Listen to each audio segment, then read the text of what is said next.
Hey Grace, you there? I got a question for you. So how much did Dad's painting sell for anyway? Mitchell? Are you being serious right now? Are you really so hard up for money right now that you would ask me such an inappropriate question? Long story short, yeah. So how much are they worth? How am I supposed to know? Oh man, so you don't know, huh? Yeah, and I don't care to know, since I would never in a million years think to sell those paintings. They were Dad's parting gifts to Mom.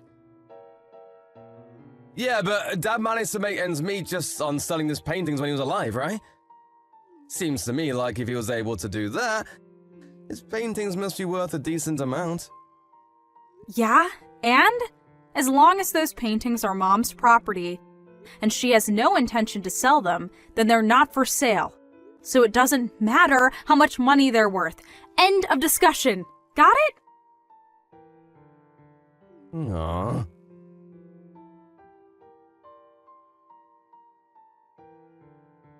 Hey Mom, how are you doing? It's been a while since I was there, so I was thinking about coming back into town this coming weekend. Do you have any plans? I'm doing fine, Grace. Thank you for asking. No, I don't have any plans at all. Feel free to stop by whenever you'd like. You just missed Mitchell and his wife Laura.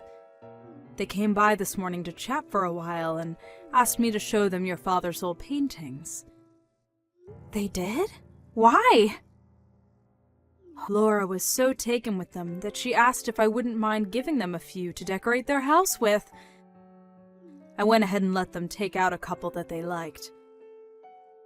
Oh no, Mom! You gotta get them back! Call Mitchell right now and tell him to give them back to you! Why's that, Grace? Your father left them to me, but I consider them to be heirlooms for the whole family. Laura was very interested in seeing them. I don't see what's the problem with letting them put a couple up in their house. I'm sure they'll take perfectly good care of them. I don't see anything to be worried about. Yeah, Mom, I know that those paintings have a lot of sentimental value to you and I, but you can't forget that they also carry a high monetary value. Did you at least tell them explicitly that they're not allowed to sell them? Grace, what's gotten into you all of a sudden? I think you're worrying too much about nothing. Mom, you know Mitchell as well as I do. You know he would sell those in a heartbeat if he wanted to. He has absolutely no financial skills. His paychecks are nearly used up within a day or two of his payday. And just yesterday, he sent me a bunch of messages asking me to tell him how much Dad's paintings are worth. Isn't that suspicious? I got a really bad feeling from the way he was talking. And that's a big reason why I wanted to come home this weekend and make sure he didn't do anything really stupid. I had no idea that derelict would make his move so quickly. I should have messaged you right away after our conversation yesterday. This is all my fault. Grace, I'm telling you, you don't need to worry about a thing, dear. How can you be so relaxed at a time like this? He's definitely going to try and sell Dad's paintings. It's all over and done with, Grace. You don't need to concern yourself with anything. Huh? Wait, what do you mean it's over and done with? That's for me to know, and for you to find out. You're not making any sense! For now, you can come on down here this weekend like you had planned. I'll have your favorite cookies waiting for you when you get here.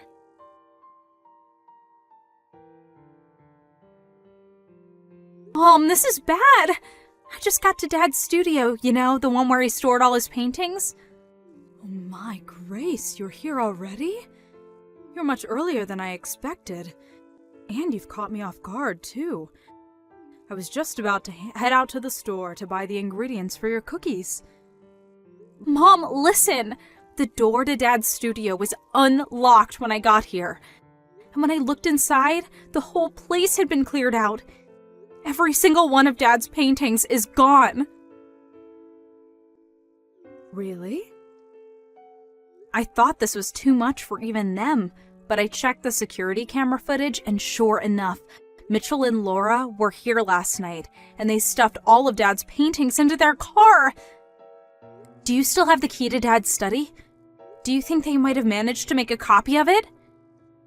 We've got to move fast, Mom. If we wait any longer, Mitchell's gonna sell every last one of them. We can't let them get away with this. Do you have any idea where they might have taken them? Grace, please calm down for a moment. Why can't you just explain what's going on, Mom?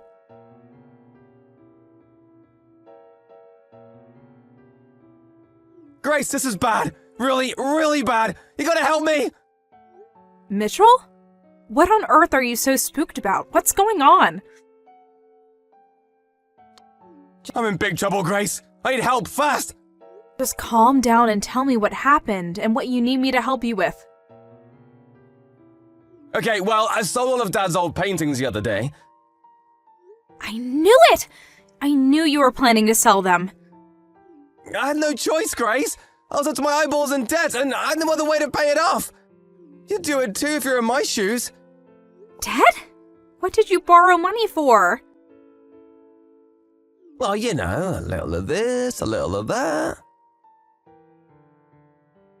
But I figured that if I sold Dad's paintings, I could pay it off in one big lump sum. And, well, maybe if there was a little bit left over, then I could spend it on some stuff for myself. I can't believe you, Mitchell. This is a new low for you.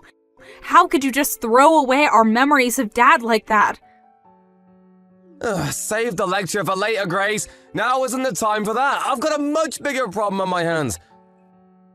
It turns out all the paintings in Dad's study were fakes. None of them were original. Every last one was a fake. They were fakes?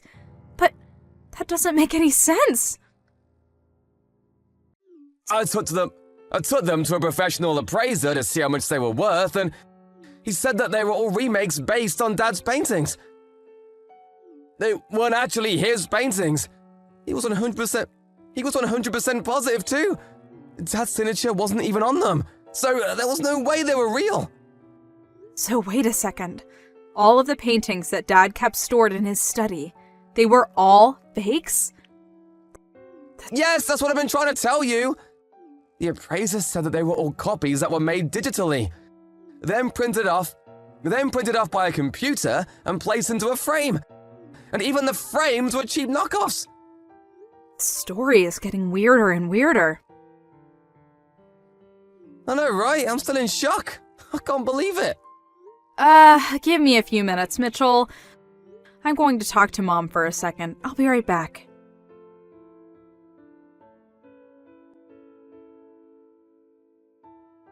Hey, Mom, where are you right now? Oh, hello, Grace. I'm at the art museum. There's an exhibit going on with pieces from an acquaintance of mine. An exhibit? Yes, for an artist who was classmates with your father back in art school. I'd met them a couple times over the years as well, so they were kind enough to send me an invitation. Oh, okay, well, that's nice. But I have something completely unrelated that I need to talk to you about. And it's urgent. Do you have a minute? But of course. How can I help you, dear? I just got a message from Mitchell, and he's super panicked. He said that he just took Dad's paintings to an appraiser, but the appraiser said they were all fakes. And? And? Is that all you have to say about this?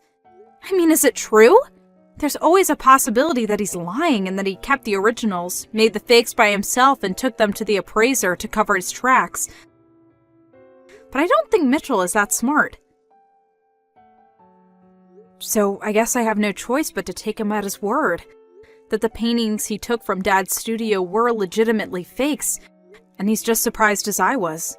He also said that the appraiser told him that the paintings he had were all digitally drawn copies of the original that were painted off by a computer and placed into frames.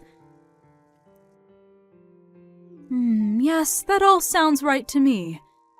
So, and this is just a guess here, but The fake copies that Mitchell and Laura took from Dad's studio. You made them, didn't you? And the painting that you said you gave them yourself a few days earlier. That was another one of your drawings, right? You're a clever girl, Grace. Well, it seemed like a logical conclusion. I knew that you worked as a background illustrator for an advertising firm back in the day, and I thought you had said something about using drawing software with a computer rather than a pen and paper. So, since neither I or Mitchell have any artistic talent whatsoever, the only other person who had both access to Dad's studio and had an art background was you, Mom. You figured that out all by yourself? Truly impressive, dear. Okay, now that that's out of the way, the last remaining question is, why did you do all that? To be honest, I felt that this would be the only possible way to teach that boy a lesson that would set him straight. Go on. It's been a hobby of mine for the last several years to take your father's paintings and do my best to recreate them digitally. Once I felt like I was getting better at copying them, I started printing them out onto full-size paper and placing them into frames to compare them side by side with the real ones.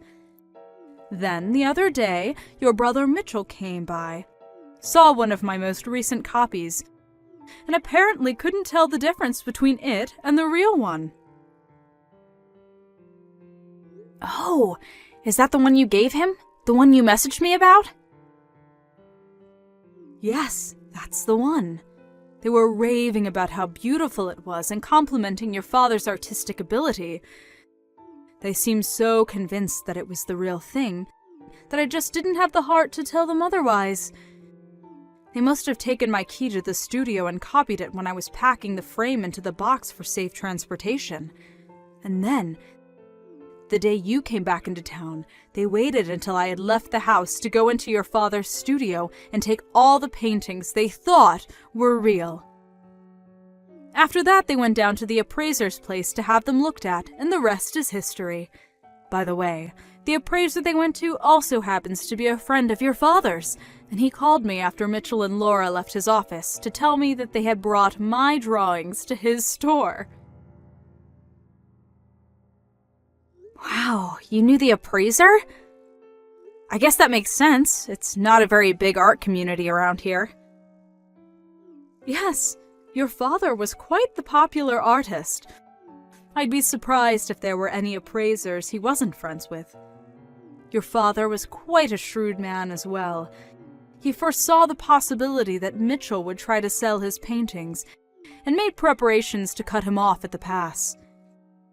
He sent out messages through his colossal network of connections in the art world, and made sure that any time any person tried to sell one of his paintings, that they would contact me immediately. Looks like his plan was a resounding success. Yeah, that explains why the appraiser called you. I was wondering about that. Indeed. Mitchell and Laura were still at his office when he called, so I had him tell them that the appraisal would take some more time and send them back home. Then, just today, I had him call Mitchell back and tell him the news, that he couldn't buy the paintings from them because they were fake. My guess is that Mitchell messaged you after getting off the phone with the appraiser. You said he sounded panicked. Wow! I'm really impressed. I never would have thought both you and Dad had planned for such an occasion as this. Oh, and by the way, don't worry about my paintings. The appraiser had them all returned to your father's art studio. And as for the originals, I've had them stored in a much more secure location for years now, so you don't have a thing to worry about, Grace. They're completely 100% safe. Okay, well, that does make me feel a lot better, but that still leaves the issue of Mitchell and Laura's debt. He told me that he was in debt up to his eyeballs and was planning to sell Dad's paintings in order to pay it all off. Yes, and I think it's high time I took care of that boy once and for all. What do you mean, Mom? It's just like I told you before, Grace. That boy's life took a turn for the worse ever since he married that awful Laura woman. I warned him not to marry her, that she would be a bad influence on him, but did he listen to his mother? Of course not. And look at him now, tens of thousands of dollars in debt that he used on exotic trips, fancy dinners, and casinos. Casinos? You mean he went into debt so he could gamble? I take back what I said about him. It's not that he has no financial skills. He's just an irredeemable moron. Good grief! I know how you feel, but I've made arrangements for him as well. You mean there's even more to you and Dad's plan for Mitchell? I told you that it's all over and done with, didn't I? When I said all, I meant it. I've made arrangements for Mitchell to deal with his debt. Oh boy. What did you do, Mom? I did what any responsible parent would do to turn their prodigal son back to the straight and narrow. Now, if you'll excuse me, I'd like to go back to enjoying the art exhibit. Take care, Grace. Stop by whenever you'd like. Oh, sure. Thanks, Mom. Talk to you later.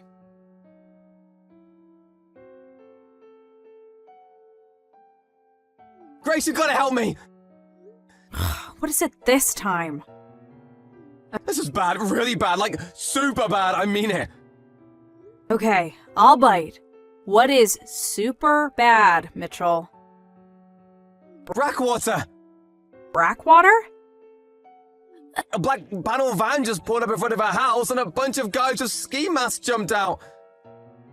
They're saying they're with the Brackwater Company. Oh, they're the military contractor that Mom's cousin worked for a few years ago, right? That actually makes perfect sense. Now I know what Mom meant when she said she had made arrangements for you. Wait, what do you know about this, Grace? Tell me, please, and fast! They're a military contractor that operates in a lot of foreign countries that are in various states of civil unrest. And it seems like they've found their two newest recruits. Recruits? I didn't sign up for anything. Well, I have good news and bad news. The good news is it looks like Mom found you a job where you can work up all the debt you built up. The bad news is you might not be alive long enough to enjoy the debt-free life you've been dreaming of. You mean I might die? This can't be happening. Grace, you have to do something, help me! You think I'm gonna put myself on the line against Brackwater? Sorry, but I have better things to do than go up against a mercenary group like them. Didn't you watch the news? Every time someone tries to blow the whistle about their activities, they end up dying in strange circumstances.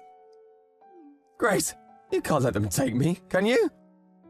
Actually, I can, and I will. Grace! No!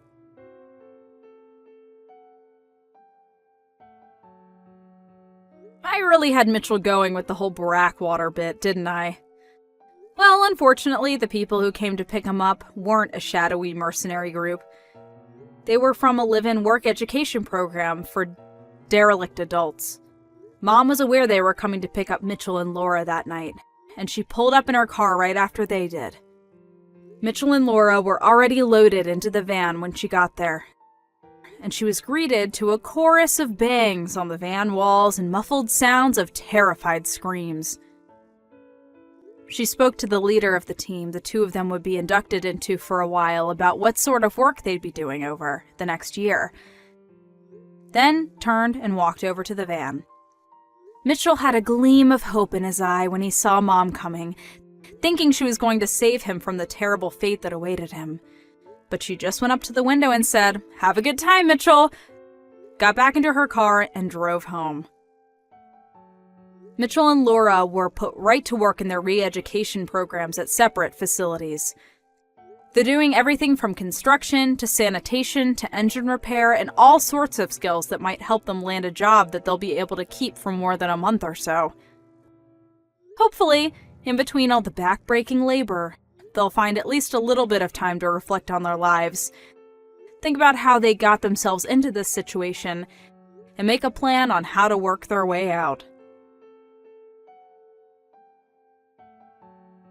Heidi, are you serious? Cassia? You've got some nerve to be messaging me. What do you want? Quit your whining, sis. This is important. I heard you're getting married to the nephew of the CEO of a major company. I heard he was chosen to take over when his uncle retires. Is this true? Oh, so that's why you're messaging me. Well, it was bound to get out eventually, so I may as well just tell you. Yep, it's true. How? What do you mean, how? I'm an employee at his company. I work directly under his uncle, the CEO, so I guess that's how? What? His uncle introduced us when I moved up to my current apartment, and I guess we just started to like each other. How do you think these things work? Anyway, when did you even start working for that company? They're world famous. How did you do it? You're a damn high school graduate and you're doing better than me? It's not fair. I was always the clever sister. Wow, that's an interesting way of looking at the world. I see you haven't changed at all. I graduated university, you know. Huh? You did? Mom kicked me out as soon as I graduated high school, so I had no choice but to work, which I did, a lot, and eventually I was able to save up the money for my tuition fees.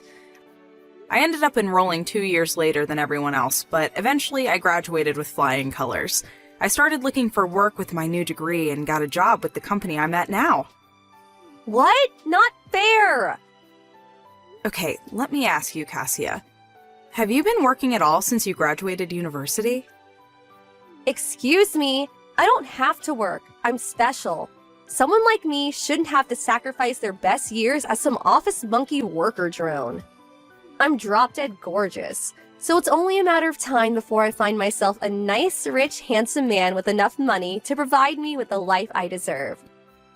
Unlike you, I don't have to resort to cheap tricks and desperate schemes to bag myself a man, because the man of my dreams is going to come calling any day now. Just you wait and see.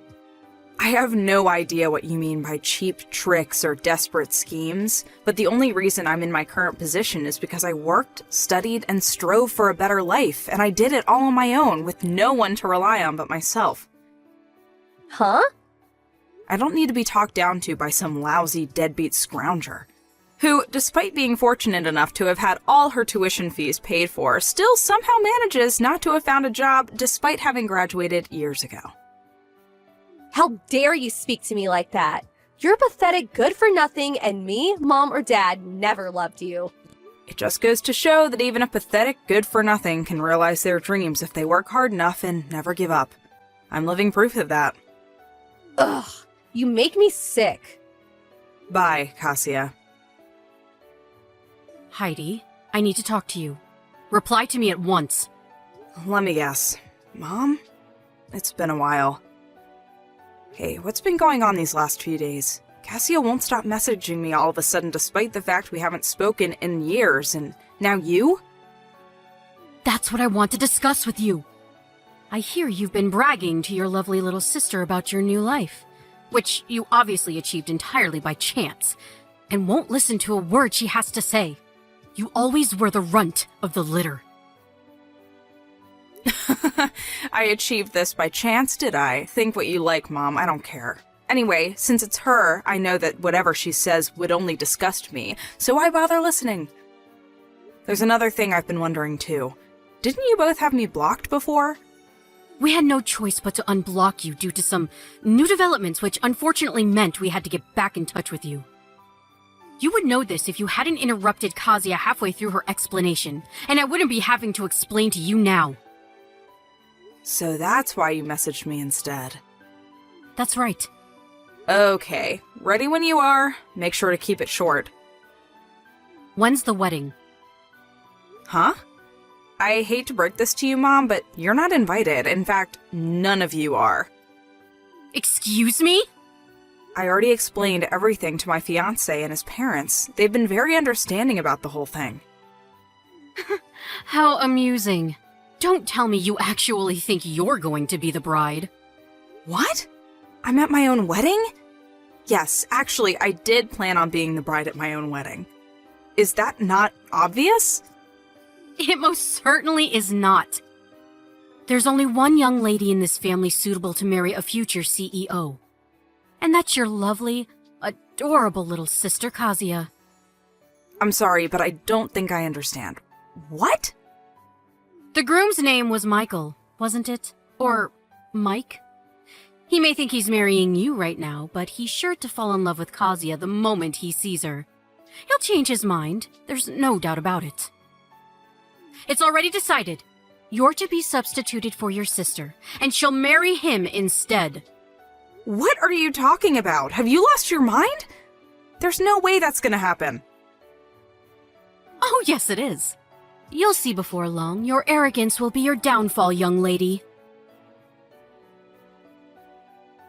There's nothing my Kazuya can't do when she puts her mind to it. Let's just rewind a little here. Do you even know Mike? Have you met him? No. Oh, that makes this weird fantasy of yours even more hilarious. The only one fantasizing here is you. Do you actually think you, an unlovable, worthless, good-for-nothing, are actually worthy of marrying a future CEO? You need to get your head checked out if so. I suggest you cease and desist with these foolish fantasies at once, and accept your place in the world as the bottom dweller you really are. How about you find yourself a nice, homeless man to marry instead? You're so sweet and charming, Mom. You have no idea how lucky I feel to have such loving parents. Don't you dare get sarcastic with me, young lady.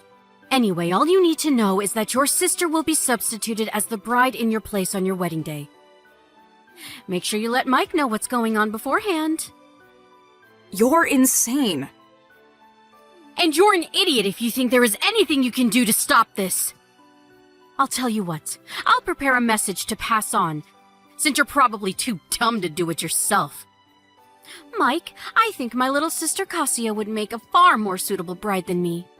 I have thus decided to get out of your way and leave the two of you in peace forever. Please make Kazuya happy. How's that? You have no excuse not to tell him now I've prepared you a message. Aren't I kind? That's not the reason I won't be telling him. Shut up. Did I ask for your input? No, I didn't. Your attitude is despicable, young lady. Mark my words. If you do anything to jeopardize Kazuya and Mike's happiness, you will regret it. I really wish you'd give it a rest. I really do wish you'd stop giving opinions I never asked for. If you actually knew your place, this wouldn't be a problem. But you seem to be suffering from delusions of grandeur of epic proportions. You? With a CEO? Get real! Whatever. You can say what you like, but I'm not telling you when the wedding is.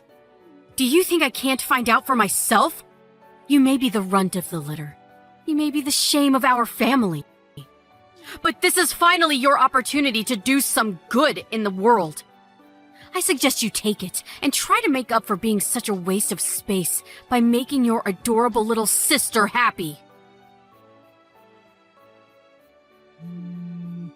Heidi, pick up. What the heck's going on? Huh? Kazuya? Explain what? I don't know what you're talking about. You're the one behind this. I just know it. To think you deceive your own family. Well, I hope you're happy. We fell for your little trap. A trap? Allow me to repeat myself. I have no idea what you're talking about. Tell me what you're talking about and maybe I'll be able to shed some light on things. Me and Mike were supposed to be getting married today. Apart from the bit where you said you were supposed to be marrying my husband, you are correct. The wedding is today. Can't believe you actually went out of your way to find out the details, though. You really will stop at nothing, will you? Obviously, digging around the net and local newspapers for details on the venue and schedule is a small price to pay if it means reeling in a big fish like Mike. Or it should have been. I put on my amazing new wedding dress. Then the three of us, me, Mom, and Dad, entered the chapel the wedding was supposed to be being held at, And just as I was getting ready to walk down the aisle, someone started shouting at us. The bride and groom were two completely different people. What? Wait, what? What the hell did you do? That's my line. Explain yourself now. And give me Mike back while you're at it. Where are you hiding him? Just hold on a sec before we discuss that. Where the hell did you go? Did you say you went to a chapel? Yes, the chapel inside Apple Hotel. A hotel? Me and Mike got married at a place called Apple Church. You got married in an actual church? It's a church overseas. It's in Spain, actually. Spain? What? You mean you're not even in America anymore? Mike received almost his entire education overseas across various countries in Europe from middle school to university, so he has tons of friends outside of America. That's why we decided to get married abroad. Oh my god. As far as I know, Apple Hotels and Apple Churches are both subsidiaries of the same parent company. Oh, I get it. You got mixed up with the word apple and ended up crashing some stranger's wedding. Oh my god. This is not a laughing matter. The bride said one of her relatives is a lawyer, and she wouldn't stop yelling about how I owed her money for ruining her wedding. Not only that, but she says I owe her money for ruining her dress. And money for breaking some stuff inside the chapel. They say I'll be receiving a claim for everything, and if I don't pay up, I'll have to go to court. I never meant for things to turn out this way. Wow, you did all that? Please, sis, just help me out this one time. Me? I took out a loan to pay for this wedding dress. I have zero money left thanks to you. I'm speechless. Mom and Dad are broke too. Please, I'm at my wit's end here. You and Mike are the only ones I can rely on. Just out of interest, how much was the wedding dress you took out a loan for? $25,000. Wow! I had no choice. I wanted to show Mike that I was worthy of being his wife. He comes from money after all. What did you expect me to do? Show up in a bin bag? Okay, so why don't you just sell the dress? Granted, you'll have to drop the price a little since it's secondhand, but surely if it's that nice, you'll be able to claw back some of your losses. It's too late. Why? It got damaged beyond repair in the chaos. To be precise, it got ripped to shreds while I was fighting with one of the security guards who had me pinned down on the floor. Oh my, Cassia. Just what the hell went down in that chapel? Please, I'm begging you. Nope.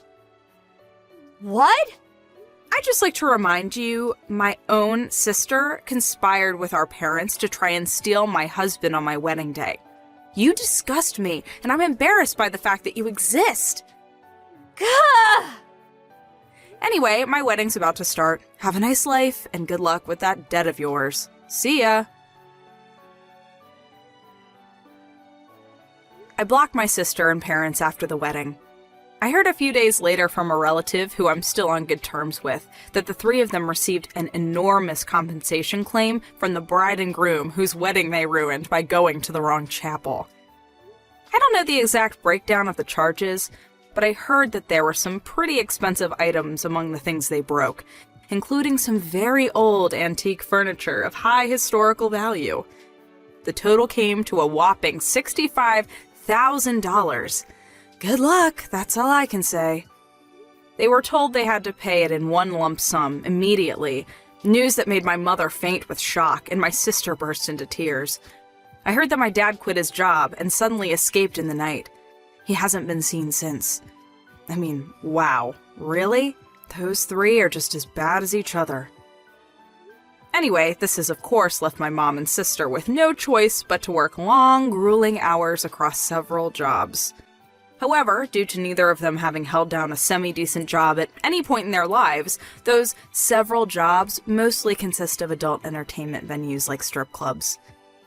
What do I think of the ignoble fate of my former family? Well, I won't deny it. Considering they basically joined forces to try and ruin my life, it's a little satisfying. I think they're getting exactly what they deserve.